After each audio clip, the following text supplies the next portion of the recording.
अस्सलाम वालेकुम दोस्तों, क्या हाल चाल है आप सभी का। उम्मीद करता हूँ आप खैरियत से होंगे। दोस्तों आज मैं आपको कोई अमल नहीं बताने वाला, मगर आपको एक घर दिखाने वाला हूँ जो कि एक हमारे दोस्त हैं जिन्होंने हमें बहुत ज़्यादा फ़ोन मैसेज कर के हमें इधर बुलाया है। ये भाई हमारे बहुत ज़्यादा परेशान हैं, जिसकी वजह से हमें इधर आने पर मजबूर कर दिया इन्होंने। तो इनसे पूछते हैं कि क्या हालात वाक़यात इस घर में बीत रहे हैं जिसकी वजह से इन्होंने हमें इधर बुलाया है। ये इनका कहना है कि इधर कुछ ऐसी ताकतें मौजूद है जिसकी वजह से हम इस घर में रहना मुहाल हो गया है। तो हम इससे पूछते हैं कि क्या परेशानी आपको इस घर में लाहक है। जी बताइएगा इकराम साहब, क्या आपको परेशानी है इस घर में रहने में। अस्सलाम वालेकुम। वालेकुम सलाम। जी बताएं आपके साथ क्या मसला मसाइल है इस घर में। जी हमने तकरीबन साल पहले घर बनाया है नया। आप इसका हाल देख सकते हैं क्या हाल है। यहाँ तो रिहाइश नहीं कर सके हम। यहाँ पर बहुत ज़्यादा मुश्किलात हैं हमें। ना मैं अपनी फैमिली के साथ रह सकता हूँ, ना मैं खुद आगे रह सकता हूँ, ना मैं इसको किराए पे दे सकता हूँ। बहुत मुश्किलात है मुझे यहाँ पर। ये कब से इस घर में इस तरह की आपको महसूस हो रहा है कि कुछ चीज़ें रह रही हैं या आपको तंग कर रही हैं। कितना अरसा हो गया आपको इस तरह। जी मैंने बनाया था घर, तो बनाने के महीने 2 महीने बाद जब फैमिली के साथ मैं शिफ्ट हुआ, तो मैं यहाँ हफ़्ता 1.5 हफ़्ता 2 हफ़्ता मुश्किल से रहा हूँगा, नहीं रह सका मैं।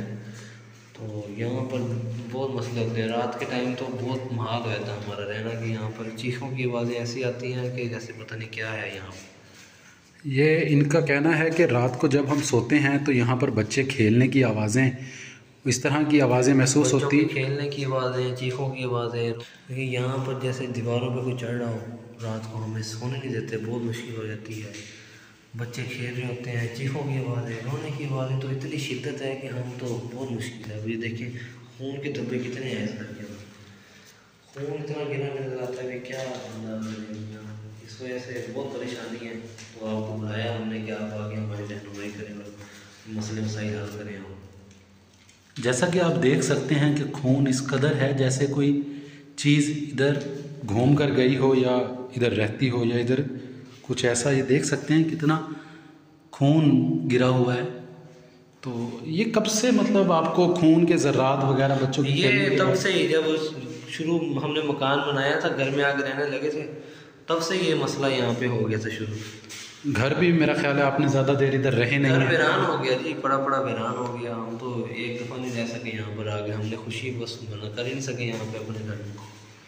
तो जैसा कि देख सकते हैं बेचारे बड़े परेशान हैं, हमें इन्होंने बुलाया है बड़ी रिक्वेस्ट करके। तो इंशाल्लाह हम इनका हल करेंगे ताकि ये आवाज़ें कैसी आती हैं यहाँ पर। ये रात को ऐसे मामूल है आवाज़ें यहाँ पे। ये इस तरह बस जी बहुत मुश्किल है हमें यहाँ पर रहने में। आप हमारी रहनुमाई करें। ये देख रहे हैं आवाज़ें सुन रहे हैं आप, ये देखिए यहाँ पे बहुत आवाज़ें आती हैं इस जगह पर। ये महसूस ऐसे हो रहा है जैसे कोई है इधर और बहुत ज़्यादा देख रहे हैं। ये ऐसे लगता है जैसे कोई चीज़ गुजर कर जा रही है। घर में आता नहीं, अपने बच्चों को नहीं लेके आता जी। ये जैसा कि आपने देखा कि यहाँ पर आवाज़ें बहुत ज़्यादा हैं, तो बेचारे बड़े परेशान हैं। घर नया बनवाया, ये देखिए पीछे कोई है, आप देखें यहाँ पर कोई चीज़ मौजूद नहीं है, मगर ये है कि यहाँ पर आवाज़ें बहुत ज़्यादा हैं। ये बेचारे रह नहीं सक रहे इधर। तो इंशाल्लाह हम इनको हल करके देंगे। जैसा कि दोस्तों आपने देखा कि इस घर में कुछ चीज़ ऐसी बहुत ज़्यादा ताकतवर है जो इन बेचारों को रहने नहीं दे रही। हमने इन्हें इंशाल्लाह हल करके देना है। अब मैंने इनका हिसाब लगाया था, इनके घर में जन्नात का एक कबीला जो है कि वो बसेरा किए हुए है। अब हमने इनका हल करके देना है ताकि ये लोग अपने घर में बस सकें। बेचारे किराए के मकान में रह रहे हैं अपना घर होते हुए भी।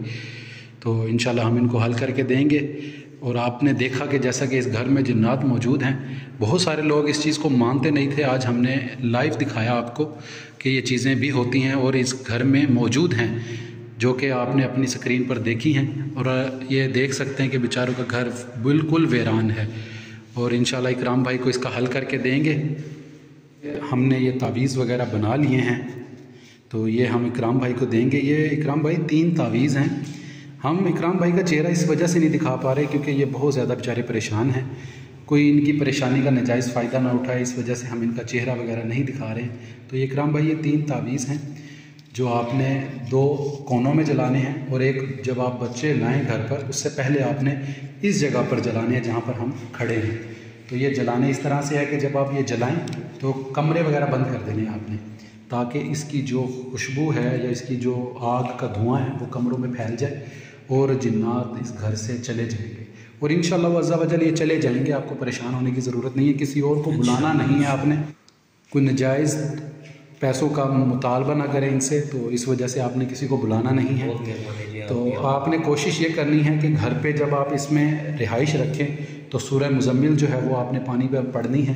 पढ़नी किस तरह से है, आपने 3 दफ़ा अव्वल आखिर दुरूद शरीफ पढ़ना है और 7 दफ़ा सूरह मुज़म्मिल पढ़ के इस घर के चारों कोनों में हर कमरे में छींटे मारने हैं ताकि इस जगह से जिन्नात को निकाला जा सके। और कोशिश ये करनी है आपने इकराम भाई कि दीवारों पर छींटे लगे, ज़मीन पर ना लगे, क्योंकि बाद में आपने इधर रिहाइश रखनी है तो वो सूरह मुज़म्मिल का पानी आपके पाँव में ना आए, उसकी बेहुरमती होती है।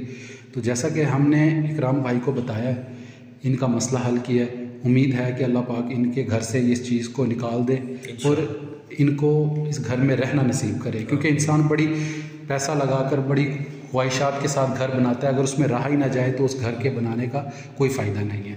बाकी अगर कोई भी मसला हो इकराम भाई, आपने हमें ज़रूर बुलाना है दोबारा इंशाल्लाह ज़रूर आपको जी। आपके इंतज़ार में सिर्फ मैंने आपकी वीडियोस देखी थी आपके यूट्यूब चैनल पे, बड़ी मेहरबानी, बहुत अरसे से मैं आपके मुंतज़िर था, इसीलिए मैं आपको कॉल और मैसेज कर रहा था कि एक दफ़ा आप आ जाएँ और एक दफ़ा आके सिर्फ मेरे मसले का हल कर दें। अब इंशाल्लाह बिल्कुल पाकिस्तान में ना होने की वजह से मैं नहीं आ सका, लेकिन अब मैं आ गया हूँ तो इंशाल्लाह आपके मसले का पूरा हल करके जाऊँगा ताकि आपको किसी और को बुलाने की ज़रूरत ना पड़े, आपका मसला हल हो जाए।